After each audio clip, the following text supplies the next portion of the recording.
Okay guys, so I'm just going to do a quick demonstration here in the dock here. We're just making use of some available free space with boat traffic.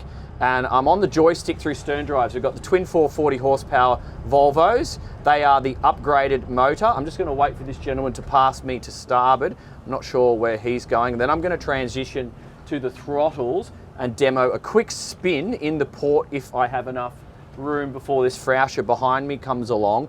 Just because I think a lot of you guys are going to want to run this boat yourself.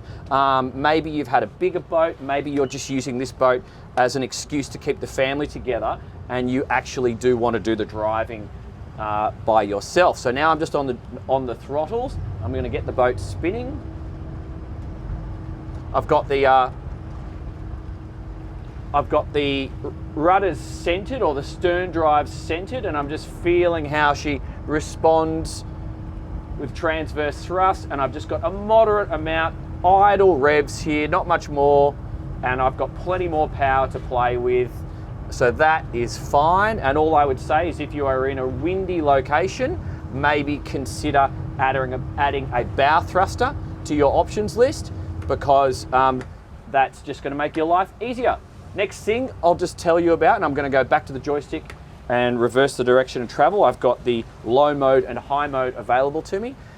This is a really good design of boat if you have older people trying to manage the boat.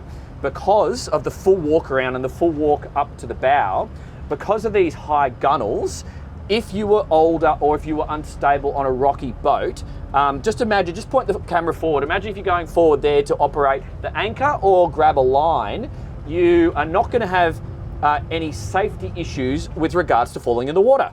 It's that simple. Whereas on the beautiful Frauscher up in front of me, which I also test and love, unless you are really fit and stable on your feet, if the waves come and you are not stable, you're going in the drink.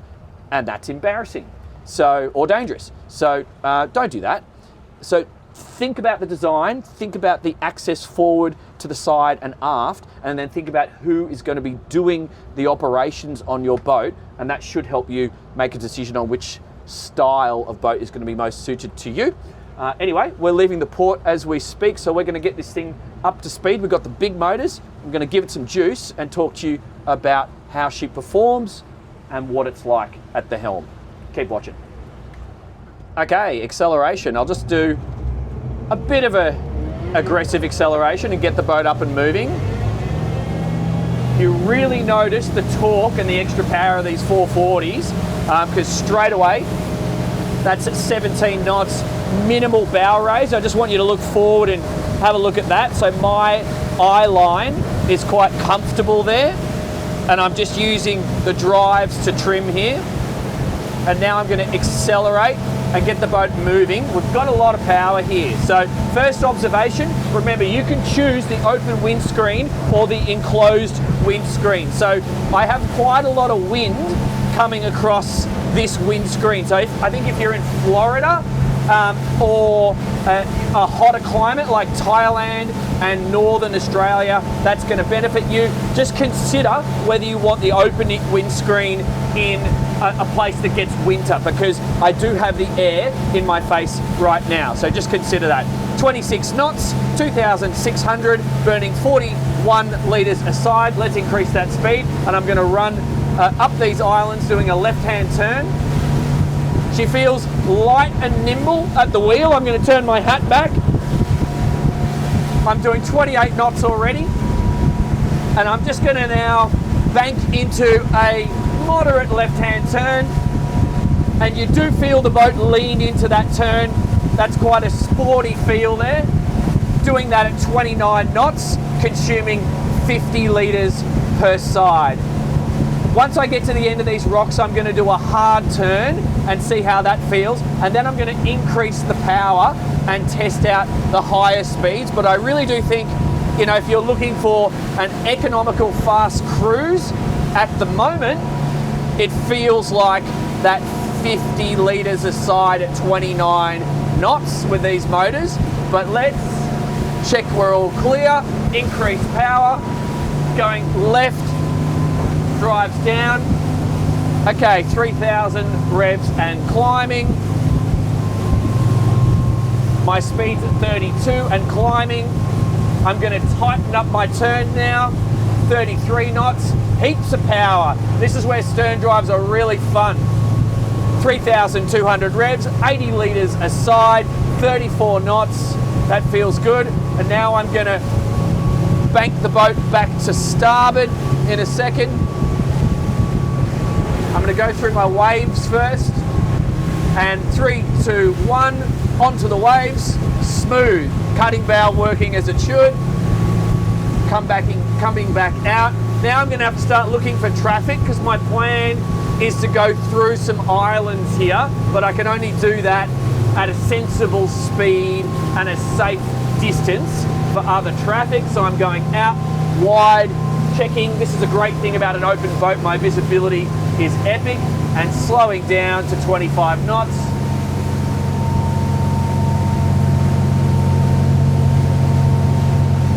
Going to stay clear of this boat here. 20 knots is the safest speed to overtake these guys at.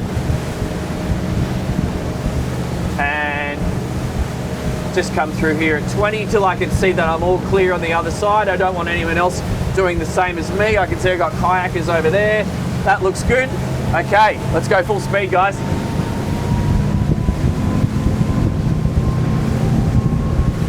All right, so this is where the wind is really noticeable, so do just factor that in with the full windscreen if that's important to you. I'm just gonna go down into the bay here. Feel the power. Oh, and I've got dolphins in the water, so I'm gonna go that way. Dolphins to starboard. Hello, oh, isn't that beautiful? See, this is why you buy a boat. You see dolphins, that's great. And I didn't chop them up. All right, full power. 20% of fuel in the tanks, 36 knots and climbing, 80 litres per side, 3,500 revs. That's foot to the floor there. I'll just give it a little trim, 38 knots, still climbing, 3,550 revs, 38 and a half. I think I'm going to see 39 knots. That's pretty quick for inboard stern drives. That feels way more sporty than even the old Fjord 40s. All right, one last hard turn here. Now I'm gonna look back here and we'll just do a full 360 because I think this is going to be one of the differences of this hull compared to some of the bigger fjords. You can really hook this thing around.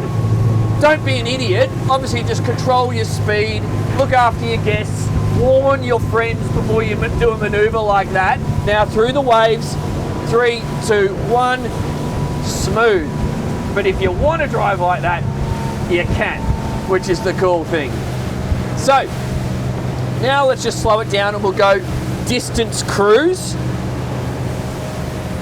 25 knots, 37 litres an hour at 25 knots. And let's just go even slower and just pay attention. I want to see when the boat starts to drop off the plane and how she feels. 21 knots, 36 litres. I'm still reducing my power there. Got full trim down on the drives now. 19 knots, 2,100 revs, 28 litres. So not a great deal in fuel consumption. We still are on the plane here. Where does she come off the plane?